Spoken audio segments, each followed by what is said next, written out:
सन 2005 America, pentagon और pentagon में चल रही थी एक बेहद खुफिया रिपोर्ट पर मीटिंग। उस टॉप सीक्रेट रिपोर्ट का टाइटल था एशिया में ऊर्जा का भविष्य, और यही खुलासा हुआ चीन के बेहद खतरनाक मिशन का।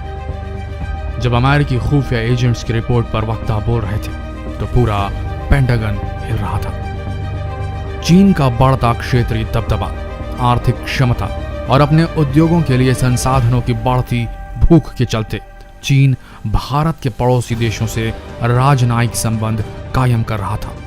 भारत के पड़ोसी देशों को लोन दे रहा था, उनके यहाँ बंदरगाह बनवा रहा था, हथियारों की सप्लाई कर रहा था।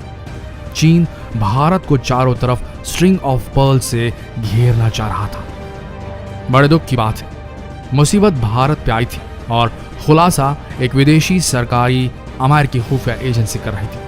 अगर भारत की एक खामी सबसे बड़ी है तो देश का पॉलिटिकल सिस्टम है, जो सत्ता और विपक्ष से दो हाथ करने में इतना अधिक व्यस्त है कि उसे भनक तक नहीं लगती। कब बाहरी दुश्मन आया, सेंध लगाई और वार कर निकल गया। वो था सन 2005, जब पहली बार चीन के कैमोफ्लेज मिशन छद्म मिशन स्ट्रिंग ऑफ पर्ल्स का जिक्र हुआ था। ये चीनी पर्ल्स ये समुद्र में पाए जाने वाले मोती नहीं, बल्कि दक्षिण चीन सागर से लेकर मलक्का संधि, बंगाल की खाड़ी और अरब की खाड़ी तक, यानी कि पूरे हिंद महासागर में सामरिक ठिकाने, बंदरगाह, हवाई पट्टियां, निगरानी तंत्र इत्यादि तैयार करना था। हालांकि रिपोर्ट में कहा गया था कि चीन ने ये ठिकाने अपने ऊर्जा स्रोत और तेल से भरे जहाजों के समुद्र में आवागमन की सुरक्षा के लिए तैयार किए थे। लेकिन पूरी सच्चाई ये है कि जरूरत पड़ने पर इन सामरिक ठिकानों को सैन्य जरूरतों के लिए भी इस्तेमाल कर सकता था चीन, और भारत पर सैन्य कार्रवाई करने के लिए भी, फिर चाहे पाकिस्तान के फेवर में भारत पर दबदबा ही क्यों न बनाना हो। स्ट्रिंग ऑफ पर्ल्स हर संभव हथियार का काम कर सकता था चीन के लिए। तो अब जब 2020 में चीन की स्ट्रिंग ऑफ पर्ल्स की योजना पूरी तरह बन चुकी है, तो क्या भारत को घेरने में सफल हो चुका है चीन? आखिर किस तरह चीन का string of pearls project Bharat की सुरक्षा को प्रभावित करेगा? चीन का 90% ट्रेड जिस रास्ते से होता है वो इंडियन ओशन से होकर गुजरता है, और वो चाहता है कि भारत कभी भी किसी भी वैश्विक परिदृश्य में चीन का यह रास्ता कभी न रुक पाए। उल्टा इस क्षेत्र में अपना दबदबा बनाकर चीन इस क्षेत्र में अपनी तूती चलाना चाहता है। चीन को डर था कि कभी भी भारत उसके शिप्स को इंडियन ओशन में रोक सकता है, उसे इकोनॉमिकली तबाह कर सकता है। इसलिए उसने स्ट्रिंग ऑफ पर्ल्स की अपनी नीति के द्वारा हिंदुस्तान को घेरना शुरू कर दिया।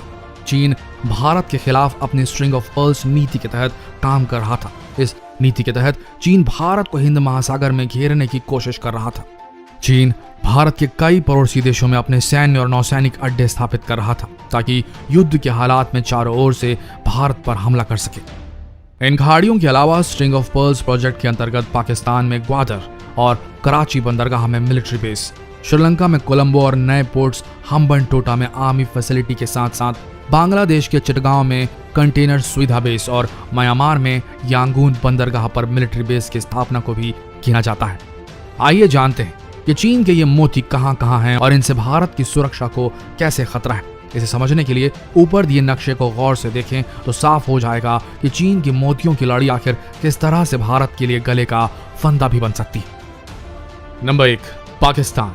चीन ने पाकिस्तान के ग्वादर बंदरगाह पर चीन पाकिस्तान आर्थिक कॉरिडोर यानी कि CPEC समझौते के अंतर्गत एक मिलिट्री बेस बनाया है। इस बेस के माध्यम से चीन भारत को पश्चिमी मोर्चे पर घेरने की कोशिश कर रहा है। नंबर 2, श्रीलंका। चीन ने श्रीलंका के हम्बनटोटा बंदरगाह से हिंद महासागर में अपनी नौसैनिक गतिविधियों के संचालन की योजना बनाई है।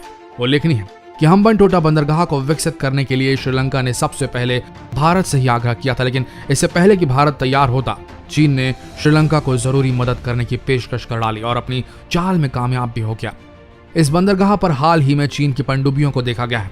साफ है कि भले ही चीन ये कहे कि वो दूसरे देशों में बंदरगाहों को पूरी तरीके से व्यापारिक दृष्टिकोण से तैयार कर रहा है, लेकिन श्रीलंका में उसकी पनडुब्बियों की मौजूदगी ने साफ कर दिया कि व्यापारिक बंदरगाहों को जरूरत पड़ने पर सैन्य बंदरगाहों में भी बदला जा सकता है। बांग्लादेश। चीन ने भारत के एक और दूसरे पड़ोसी देश बांग्लादेश के चिटगांव बंदरगाह पर अपने लिए एक कंटेनर पोर्ट तैयार किया है। हाल ही में बांग्लादेश ने अपनी सुरक्षा के लिए चीन से 2 पनडुब्बियां खरीदने की घोषणा की।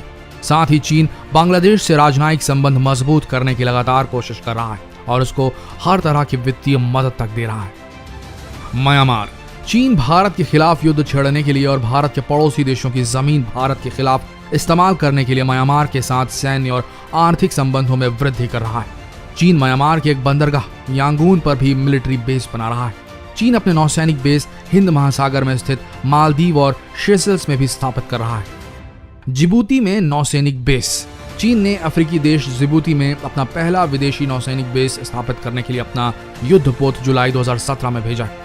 केवल 8 लाख की जनसंख्या वाले जिबूती भारत के दाहिने हाथ पर अरब सागर के किनारे स्थित है। इस जगह पर नौसैनिक अड्डा बनाने के बाद भी चीन की स्थिति अरब सागर में भी मजबूत हो जाएगी। हालांकि चीन की निर्माण गतिविधियां इस जगह पर फरवरी 2016 से ही चल रही थी। ज्ञातव्य है कि चीन जिबूती बेस के लिए किराए के रूप में $20 मिलियन प्रतिवर्ष का भुगतान कर रहा है। सारांश के रूप में कहा जा सकता है कि चीन पूरे दक्षिण एशिया में अपना वर्चस्व कायम करना चाहता है और इस वर्चस्व को यदि कोई चुनौती दे सकता है तो वह है भारत। यही कारण है कि चीन भारत को चारों तरफ से घेरने के लिए स्ट्रिंग ऑफ पर्ल्स प्रोजेक्ट का सहारा ले रहा है। अभी आने वाला वक्त ही बताएगा कि चीन अपने मंसूबों में कितना कामयाब हो पाता है। अब फाइनल सवाल, क्या चीन ने भारत को पूरी तरीके से घेर लिया है? तो क्या अब चीन के खिलाफ भारत के पास न तो कोई संसाधन है और ना ही कोई रणनीति? अरे भाई, दिल छोटा ना कीजिए। भारत वो देश है जिसने बैलगाड़ी पे रॉकेट भी ढोया और मंगल तक भी पहुंच गया। अगली वीडियो में देखिए कैसे भारत ने ध्वस्त किया चीन का स्ट्रिंग ऑफ पर्ल्स प्रोजेक्ट, एक स्पेशल कवरेज जिसमें चीन का जवाब दिया भारत ने। स्टे ट्यून्ड, कल इसी समय इसी वक्त आपके सामने उठेगा पर्दा भारत की जवाबी कार्रवाई का, जिससे टूट गई चीनी मोतियों की धूर्त माला। तो शेयर कीजिए ये वीडियो ताकि आपके फ्रेंड्स और फैमिली भी ज्वाइन कर सकें कल के इससे भी इंटरेस्टिंग वीडियो के लिए। और अगर अब तक आपने इस चैनल को सब्सक्राइब नहीं किया तो यकीन मानिए बहुत कुछ मिस कर रहे हैं आप। धन्यवाद।